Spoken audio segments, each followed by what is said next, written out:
PUTM itu adalah sebuah program dalam rangka kaderisasi ulama-ulama Muhammadiyah yang pakar dalam bidang ketarjihan. Nanti di PUTM dia sambil tinggal di asrama selama 3 tahun, dan pada tahun terakhir kita harapkan bahwa semua thalabah itu tidak ada yang molor berwujudan dari gagasan atau jargon Muhammadiyah sebagai Islam yang berkemajuan. Jadi kita harapkan mahasiswa atau alumni PUTM itu memang memiliki jiwa tablik dakwah yang juga menyesuaikan dengan kondisi zaman. Ya, tidak seperti ulama-ulama tempo dulu yang mungkin lebih ke gaya tradisional dalam berdakwah itu.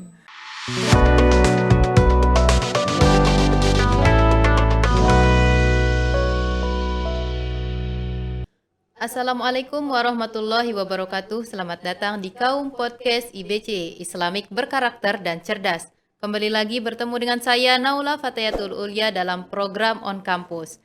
Baiklah, dalam episode kali ini kita sudah kedatangan narasumber dari Mudir PUTM. Apa sih itu PUTM ya? Kalau untuk lebih lengkapnya, simak aja video ini sampai akhir. Baiklah, kita sapa dulu narasumber kita hari ini. Selamat datang Pak di Kaum Podcast. Selamat.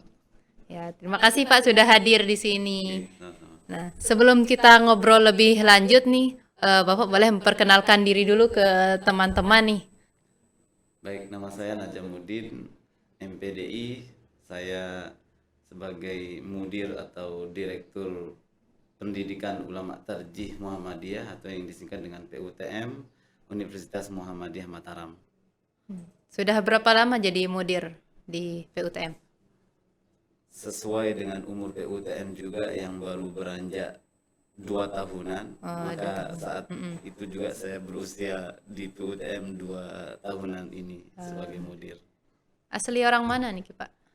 Saya asli lahir di Kediri, Lombok Barat, Oh, Lombok Barat, tapi Kediri. tinggal di Ampenan, Ampenan. lingkungan tinggal Ampenan Utara, lingkungan tinggal Ampenan Utara. Iya. Hari ini Pak kita mau bahas tentang PUTM nih. Saya sih udah sering dengar tentang PUTM, tapi masih belum ada gambaran PUTM itu apa sih. Boleh Bapak jelaskan nih apa sih itu PUTM? Baik, jadi PUTM itu seperti yang disampaikan tadi adalah singkatan dari Pendidikan Ulama Tarjih Muhammadiyah, PUTM. Istilah yang mungkin agak asing di antara kata-kata itu mungkin adalah tarjihnya ya. Kalau pendidikan kita sudah familiar, Iya, ulama sering kita juga dengar. begitu, Muhammadiyah juga sudah sangat familiar. Tarjihnya yang mungkin perlu diperjelas bahwa tarjih ini adalah sebenarnya salah satu metode istinbat hukum di dalam hukum Islam yang biasa diterapkan oleh Majelis Tarjih dan Tajdid, khususnya di pimpinan pusat Muhammadiyah. Lalu kemudian istilah itu diadopsi ke dalam salah satu majelis yang ada di Muhammadiyah yang kemudian disebut dengan Majelis Tarjih dan Tajdid, ya, pimpinan pusat Muhammadiyah, dan kemudian juga ada di tingkat wilayah bahkan daerah. Berarti PUTM bukan hanya di sini saja ya Pak? Itu baru dari majelis yang ada dalam struktural Muhammadiyah, Persyarikatan Muhammadiyah. Lalu kemudian Majelis Tarjih dan Tajdid itu memiliki program kaderisasi. Nah, salah satu model kaderisasi yang digagas oleh Majelis Tarjih dan Tajdid pimpinan pusat Muhammadiyah itu adalah dengan membentuk lembaga pendidikan atau program pendidikan ulama tarjih Muhammadiyah. Sehingga PUTM itu adalah sebuah program dalam rangka kaderisasi ulama-ulama Muhammadiyah yang pakar dalam bidang ketarjihan, yang sebenarnya adalah merupakan bagian daripada metode istinbat hukum dalam hukum Islam itu sendiri. Jadi PUTM itu adalah sebagai wadah untuk membentuk kader-kader Muhammadiyah yang khusus menjadi ulama Muhammadiyah yang memiliki kepakaran dalam bidang hukum Islam, wabil khusus yang berkaitan dengan manhaj tarjih Muhammadiyah yang menjadi landasan di dalam pengambilan keputusan di Persyarikatan Muhammadiyah atau melalui Majelis Tarjih dan Tajdid pimpinan pusat Muhammadiyah itu sendiri. Jadi PUTM seperti itu ya. Oke. Soalnya sering dengar nih Pak, kan dari awal baru-baru muncul PUTM. PUTM itu apa sih? Nah, sekarang kita sudah tahu ya apa itu PUTM. Mm-mm. Terus ini kan baru 2 tahun ya di Oke. Muhammadiyah. 2 Boleh tahun berjalan. baru berjalan. Boleh cerita enggak nih secara singkat gitu sejarah berdirinya PUTM di Muhammadiyah ini. Oke, saya sampaikan dulu sejarah PUTM secara umum yang digagas oleh pimpinan pusat Muhammadiyah. Jadi saya secara pribadi ini adalah alumni PUTM Alumni yang PUTM. pertama angkatan pertama yang digagas oleh pimpinan pusat Muhammadiyah di Yogyakarta pada tahun 2005. Pada waktu itu masih ketua umumnya adalah Profesor Syafi'i Ma'arif almarhum. Beliau yang melaunching PUTM yang di bawah pimpinan pusat Muhammadiyah. Dan pada saat itu disampaikan oleh Prof. Syafi'i Ma'arif almarhum bahwa PUTM itu digagas adalah karena terjadinya krisis ulama di Muhammadiyah.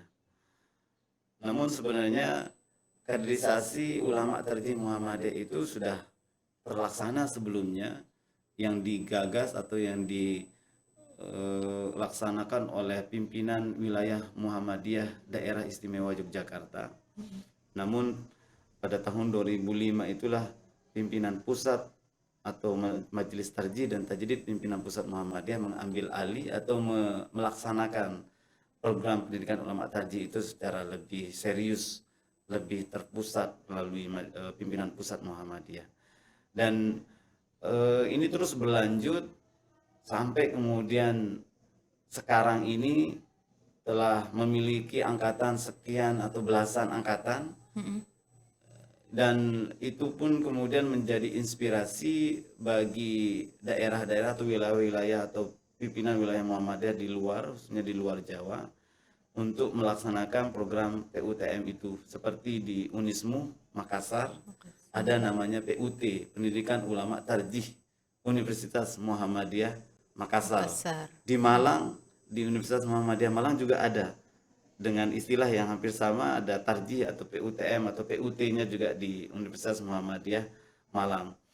Dan yang juga cukup tua, program yang semisal namun tidak menggunakan istilah PUTM itu seperti Sobror yang ada di Universitas Muhammadiyah Surakarta, ya. Dan ini kemudian juga akhirnya menginspirasi Universitas Muhammadiyah Mataram untuk mendirikan PUTM, karena pada saat itu khususnya tahun 2021 awal itu Ma'had Khalid bin Walid yang di bawah AMCF tidak lagi dihandle oleh AMCF dan diserahkan sepenuhnya ke Universitas Muhammadiyah Mataram, karena AMCF dan Persyarikatan Muhammadiyah sudah tidak ada lagi MOU, sehingga seluruh manajemen Ma'had Khalid bin Walid itu diserahkan kepada Universitas Muhammadiyah Mataram.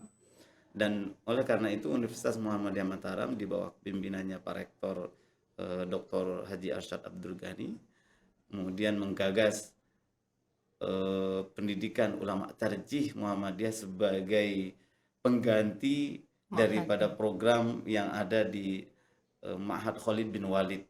Di sisi yang lain memang juga karena arahan dari Majelis Dikti PP Muhammadiyah, Majelis Tarjih dan Tajdid pimpinan pusat Muhammadiyah untuk menjadikan ma'had yang di bawah AMCF itu setelah diberikan ke Muhammadiyah untuk dijadikan sebagai wadah tempat kaderisasi. Nah, oleh karena itu kemudian Universitas Muhammadiyah Mataram mengambil sikap Ma'had Khalid bin Walid itu dijadikan sebagai PUTM dan memang di dalam PUTM itu sendiri isi di dalam pendidikan yang dilaksanakan di PUTM sendiri memang sudah sesuai juga dengan apa yang menjadi amanah dari AMCF yang mengamanahkan agar terus berlangsung pendidikan bahasa Arab di dalamnya. Namun tidak hanya bahasa Arab saja yang dilaksanakan di PUTM, juga tentang ilmu-ilmu hukum Islam yang menjadi kebutuhan di Persyarikatan Muhammadiyah yang memang nanti difokuskan kepada aspek ketarjihan itu tadi. Nah, dan itulah yang kemudian sampai Sehingga saat terbentuknya ini PUTM ya. berlangsung ya, dan sekarang kita memiliki 2 angkatan.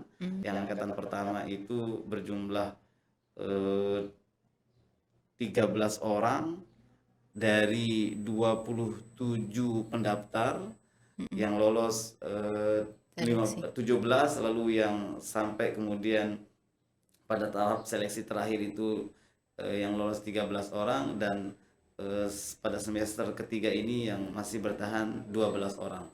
Dan semester atau angkatan yang kedua, semester 1 sekarang itu dari 26 pendaftar yang lolos 15 orang, dan saat ini yang kemudian tetap bertahan 14 orang. Saya kira itu ya. Di Indonesia ini sudah ada berapa PUTM kira-kira Pak? Sekitar berapa gitu?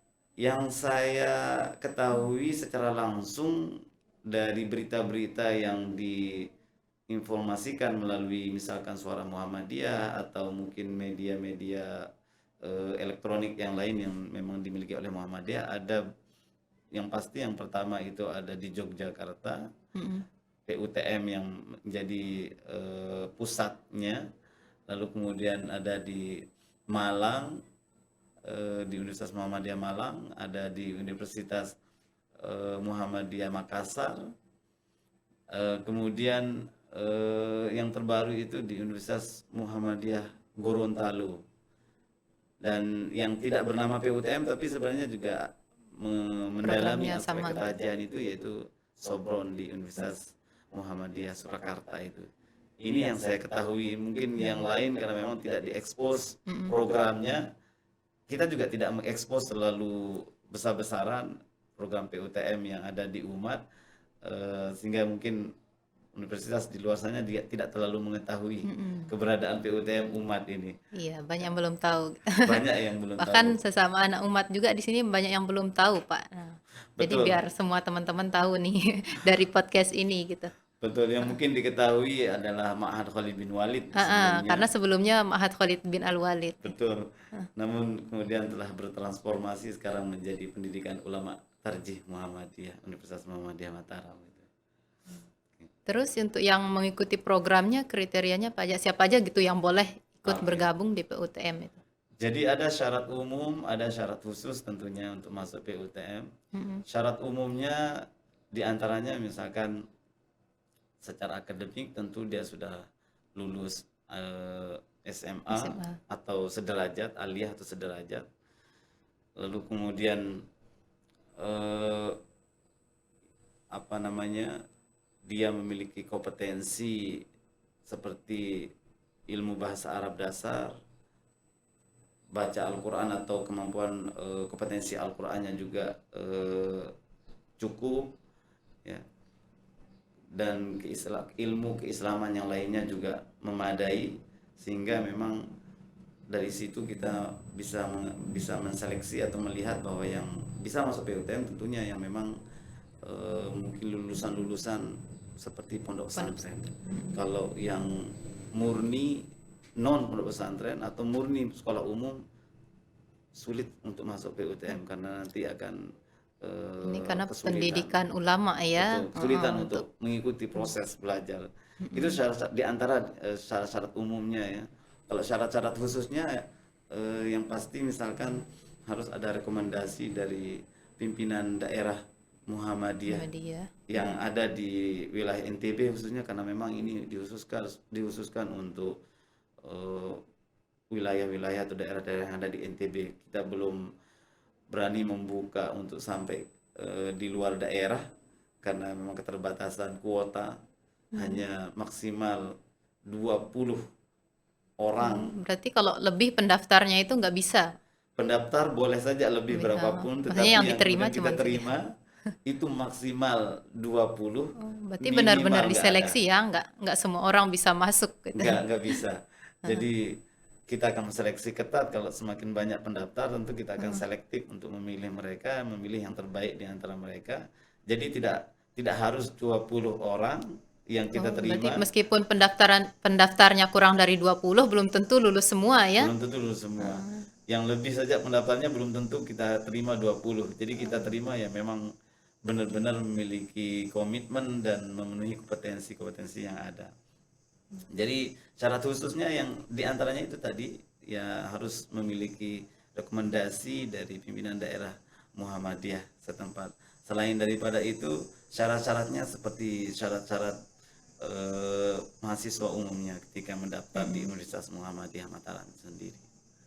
Jadi seperti itu. Nah, mungkin ada teman-teman yang ingin masuk PUTM gitu ya. Nah, terus untuk programnya nih Pak, program pendidikannya itu berapa tahun, selama berapa tahun di PUTM? Ada beberapa pilihan yang ditawarkan oleh pimpinan pusat Muhammadiyah di dalam pedoman yang diberikan, yang dibuat oleh Majelis Tarjih dan Tajdid pimpinan pusat Muhammadiyah. Pertama, ada yang sifatnya independen. Independen itu dia berdiri sendiri, tidak berafiliasi dengan program studi apapun, sehingga mungkin lebih bisa terfokus melaksanakan, menjalankan kurikulum-kurikulum yang memang ditetapkan di PUTM. Dan yang kedua ada yang memang terintegrasi dengan program studi yang terkait. Nah, kita kemudian memilih program studi yang terkait itu karena memang kita sangat berdekatan dengan fakultas prodi yang ada, dan di sisi yang lain memang kita PUTM ini di bawah Universitas Muhammadiyah Mataram, tidak secara langsung di bawah pimpinan wilayah ataupun pimpinan daerah Muhammadiyah yang ada. Nah, karena itu kita di PUTM Umat membuat program PUTM terintegrasi dengan rencananya semua program studi yang ada di Fakultas Agama Islam rencananya. Tetapi yang sementara masih bisa atau yang dapat kita lakukan itu adalah mengintegrasikan PUTM dengan KPI. Ya, dakwah ya, Dengan sesuai KPI yang notabene memang lebih kepada ilmu dakwahnya. Kenapa? Alasannya ada beberapa alasan. Pertama, memang dilihat dari kurikulum KPI, program studi KPI itu sendiri cukup erat dengan kurikulum PUTM. Lebih mudah untuk diintegrasikan dengan kurikulum PUTM, sehingga tidak terlalu banyak mata kuliah yang tersisa untuk diambil di akhir waktu, di akhir atau di sisa di tahun-tahun terakhir atau di sisa waktu mereka sebagai mahasiswa di Umat. Di sisi yang lain memang karena tolabah PUTM, mahasiswa PUTM itu memang di samping dia sebagai ulama, tentu dia akan nanti menjadi dai, menjadi pendakwah, sehingga ilmu dakwahnya itu kita perlu berikan, dan ini tentunya dapat diberikan oleh KPI itu sendiri, sehingga ilmu dakwahnya, ilmu keilmuan terkait ketarjihannya dia dapat di PUTM, ilmu terkait dakwahnya dia dapat dari KPI, sehingga lengkap untuk menjadi ulama yang sekaligus menjadi dai. Nyambung berarti ya dengan Nyambung KPI. sekali. Dan kita rencana juga mengintegrasikannya dengan PBA, namun karena masih baru-baru merintis, kita masih belum bisa mengintegrasikannya dengan PBA, dan juga kita harapkan bisa terintegrasi dengan ekonomi syariah, namun juga belum kita bicarakan secara lebih detail dalam terkait dengan misalkan pedomannya dan lain sebagainya, sehingga insya Allah pada tahun-tahun atau angkatan-angkatan berikutnya kita sudah bekerja sama, berkolaborasi dengan jurusan-jurusan yang lain, sehingga PUTM ini memiliki warna yang beragam, tidak hanya satu Tidak hanya warna KPI dengan gitu. KPI, tapi dia juga memiliki warna-warna yang lain sesuai dengan jurusan yang ada khususnya di Fakultas Agama Islam itu sendiri. Mudah-mudahan bisa berjalan ini. Amin. Gitu. Berarti setelah dari PUTM itu masuk ke KPI gitu. Setelah berapa tahun gitu? Oh ya, Tahun keberapa? jadi ketika mahasiswa itu mendaftar di PUTM, Mm-mm. pada saat yang sama juga kita langsung mendaftarkan mereka di KPI. Hmm, Jadi di langsung. awal mereka sebagai tolabah PUTM, maka pada saat yang sama juga mereka sebagai tolabah atau mahasiswa KPI itu. Tetapi mereka kuliah di PUTM secara Oh, berarti khusus. kuliah. Sehingga dosennya yang datang ke Ma'had atau ke PUTM untuk mengajar mata kuliah yang ada. Oh, jadi sekalian gitu ya, nggak Nggih. nunggu selesai dulu baru ke KPI-nya. Nggih, tidak diselesaikan secara terpisah tetapi langsung secara bersamaan. Nanti di PUTM dia sambil tinggal di asrama selama 3 tahun, dan pada tahun terakhir kita harapkan bahwa semua tolabah itu tidak ada yang molor. Nah, Harapannya selesai 4 tahun, dan pada tahun terakhir yaitu tahun keempat itu mereka keluar dari PUTM di Ma'had atau di PUTM dan menyelesaikan mata kuliah atau beberapa SKS yang belum diselesaikan, untuk sampai pada nanti tahap akhir mereka itu. berarti nanti mereka ikut kayak KKN, PKL gitu. Ya, di dalam pedoman atau dalam kurikulum yang sudah kita gagas bersama dengan KPI, yang tidak di tahun terakhir itu nanti terutama yang mereka akan selesaikan itu adalah seperti PPL, kemudian PKL kalau tidak salah ada. PKL kalau di KPI. PKL ya. Heeh. Jelas skripsi ya, KKN juga ya, kemudian skripsi, dan saya kira Proposal. itu yang besar-besar ya. Baru nanti kemudian Yang bisa SKS-nya wisuda, besar semua. yudisium dan wisuda. Jadi yang itu hal-hal yang memang tidak diterima di PUTM dan itu diselesaikan di KPI pada tahun terakhirnya nanti. Dan di tahun terakhir itu memang kita sudah melihat tidak ada mata kuliah PUTM yang lain, yang PUTM yang khusus di PUTM yang belum diambil, sehingga memang pas 3 tahun di PUTM bersamaan juga dengan menyelesaikan beberapa mata kuliah yang sudah dikonversi dengan KPI, maka pada tahun keempat itu mereka tinggal menyelesaikan mata kuliah yang memang menjadi tugas akhir mereka sebagai mahasiswa itu tadi. Dan setelah itu, setelah di PUTM mereka tetap memiliki kewajiban pengabdian. Jadi ada pengabdian selama menjadi tolabah PUTM atau selama pendidikan, dan ada pengabdian pasca pendidikan. Jadi kalau pengabdian selama menjadi mahasiswa PUTM, tolabah PUTM itu misalkan seperti mengikuti menjalankan tugas-tugas kegiatan keislaman, menjadi khotib, menjadi penceramah, menjadi guru ngaji dan lain sebagainya yang mungkin memang ditugaskan, yang ada memang programnya seperti itu.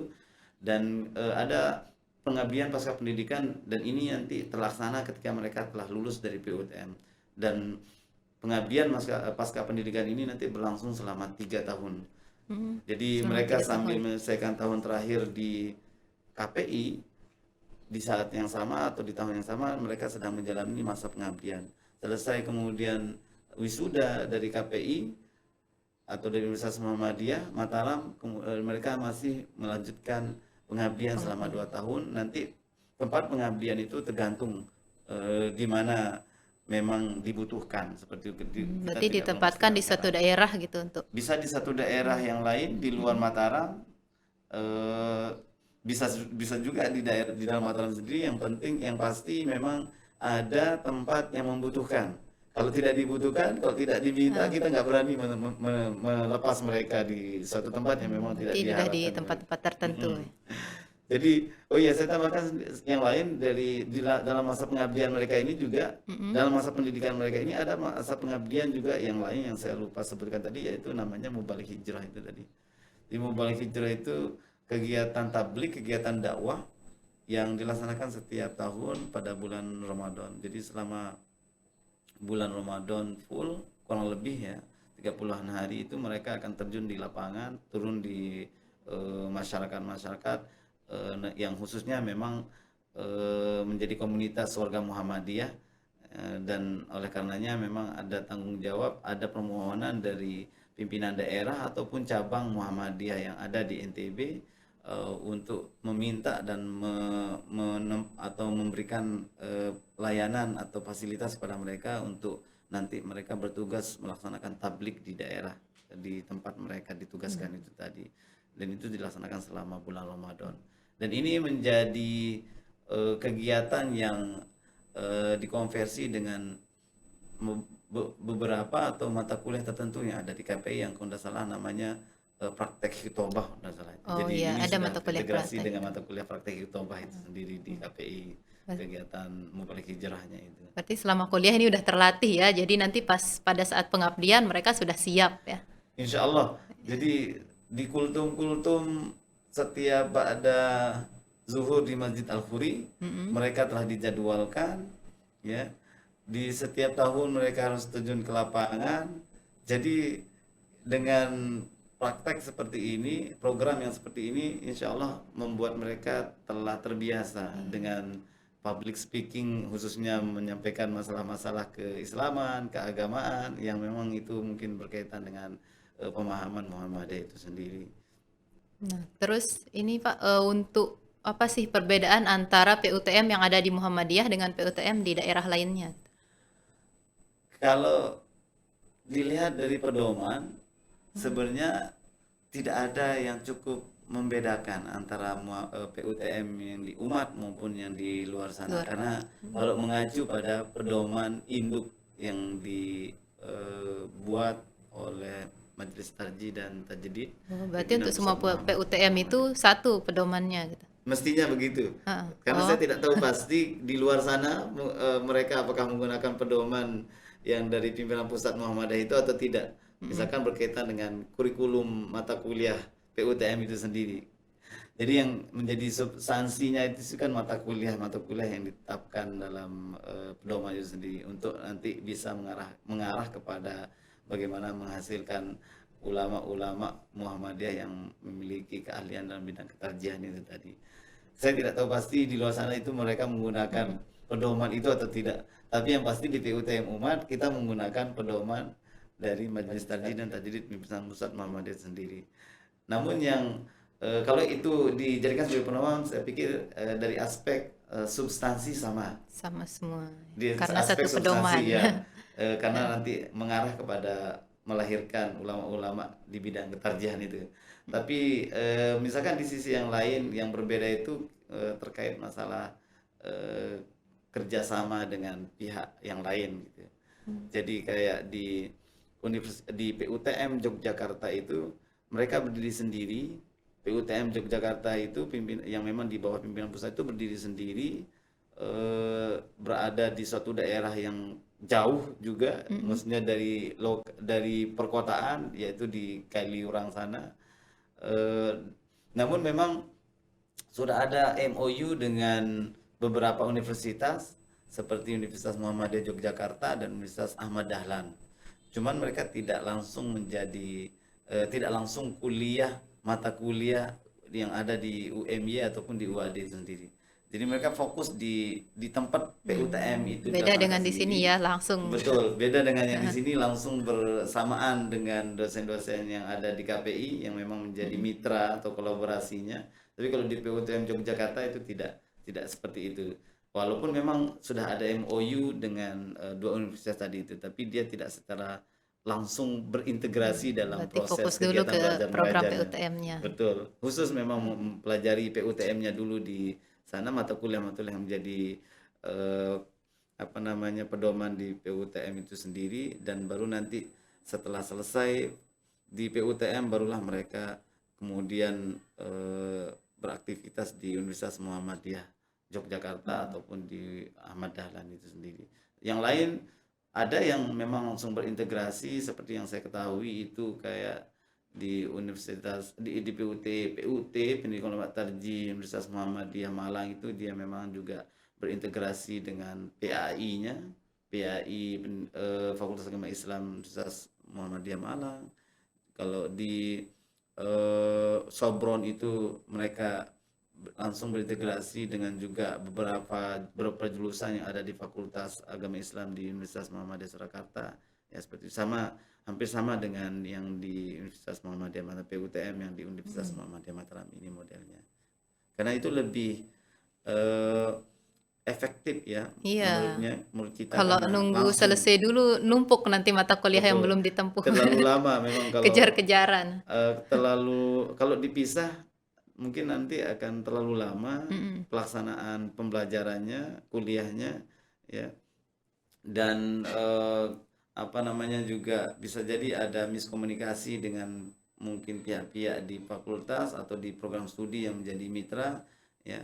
Sehingga memang kita memilih terintegrasi seperti ini agar sejak dari awal itu sudah tidak ada problem-problem yang berkaitan dengan mungkin misalkan seperti yang berkaitan dengan mungkin pelaporan-pelaporan nanti di PDPT Dikti dan lain sebagainya, karena kita harapkan ketika tolaba PUTM selesai dari PUTM itu mereka secara resmi juga diakui sebagai mahasiswa yang terdaftar di PDPT Dikti. Oleh karenanya mata kuliah yang kita laksanakan di PUTM itu memang disesuaikan betul dengan mata kuliah yang di KPI yang memang nanti itu akan dilaporkan pada setiap semesternya itu tadi, sehingga memang lebih Berarti cenderung aja nilainya kita ditransfer mengikuti ke sini ya. KPI ya, mengikuti ke KPI sistem yang berlaku di KPI, tapi mata kuliahnya adalah mata kuliah PUTM yang sudah dikonversi dengan mata kuliah KPI itu sendiri.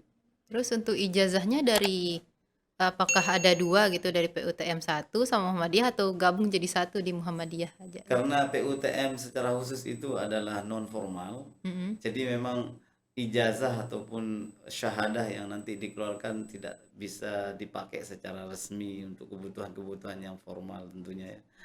Nah, itulah kemudian mengapa kita berintegrasi dengan program studi yang ada di fakultas yang memang secara legal formal diakui oleh pemerintah, sehingga nanti ijazah yang formal itu dia dapat dari KPI setelah menyelesaikan studi di KPI-nya juga, dan tentu dari PUTM juga akan ada Di PUTM juga sejenis ada.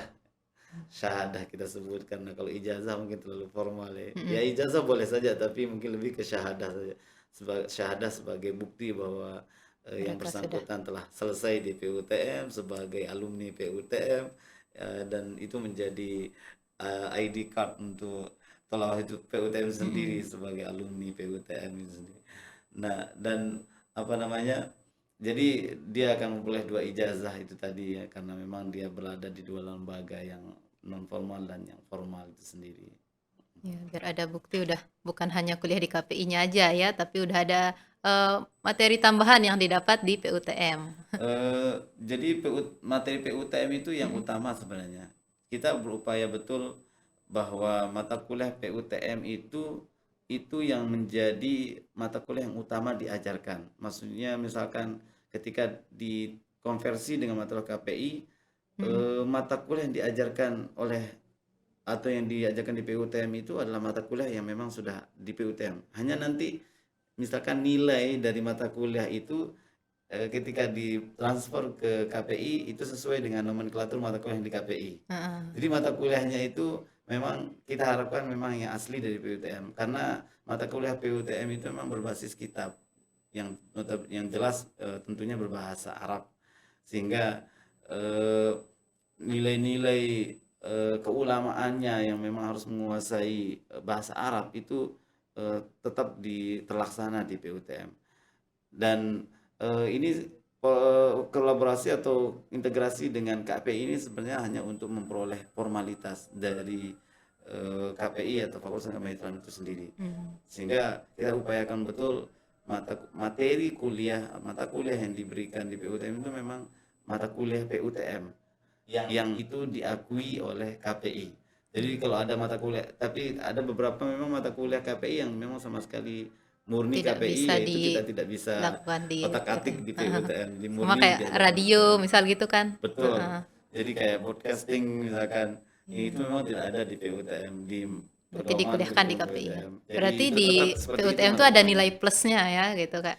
Belajar bahasa Plusnya Arab. banyak sekali, makanya jadi dia 2 institusi, Double dia melalui 2 didapat. institusi itu. Heeh. Jadi dua pedoman, 2 juga sumber mata kuliah yang mereka pelajari.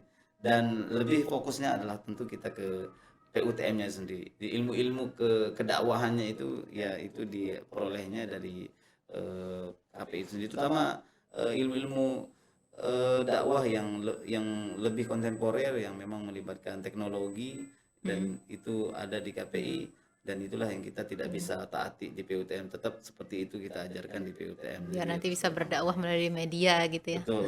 Dapat Jadi, double. betul. Jadi mereka kita harapkan sebagai ulama dan dai juga yang milenial dengan ilmu-ilmu Lagi sekarang dakwah orang yang banyak megang modern. HP, nonton dakwah tuh lewat HP ya. Betul. Jadi Pas sekali jadinya. ini memang salah satu perwujudan dari gagasan atau apa jargon Muhammadiyah sebagai Islam yang berkemajuan. Jadi kita harapkan mahasiswa atau alumni PUTM itu memang memiliki jiwa tablik dakwah yang juga menyesuaikan dengan kondisi zaman. Ya, tidak seperti ulama-ulama tempo dulu yang mungkin lebih ke gaya tradisional dalam berdakwah itu.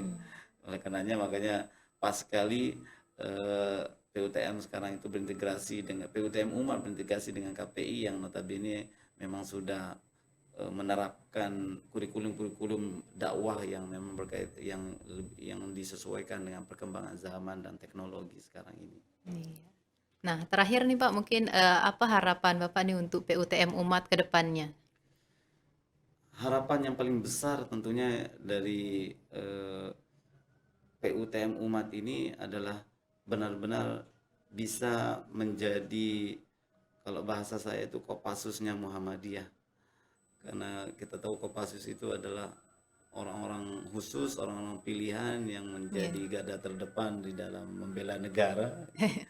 Maka PUTM, khususnya alumni PUTM itu saya harapkan menjadi orang-orang yang berada di garda terdepan di dalam membawa, mengusung visi misi Persyarikatan Muhammadiyah itu sendiri. Amin. Semoga Sehingga terwujud.